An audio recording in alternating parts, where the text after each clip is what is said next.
چنور ضلع بھر میں کورونا قابو سے باہر ہو گیا۔ 2 مزید سرکاری اسکولوں کے اساتذہ اور طلباء میں کورونا کی تصدیق۔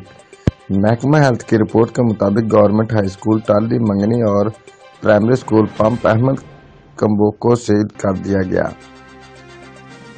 ہائی اسکول ٹالی منگنی کے کلاس نہم کے 2 طلباء سمیت 4 کا کورونا ٹیسٹ مثبت آیا ہے، جبکہ پرائمری اسکول احمد کمبوکا کے ٹیچر سمیت 3 میں کورونا کی تصدیق ہوئی ہے۔ محکمہ ایجوکیشن کے سی ای او ظفر ریحان نے تصدیق کرتے ہوئے بتایا کہ دونوں اداروں کو 8 روز کے لیے سیل کر دیا گیا ہے۔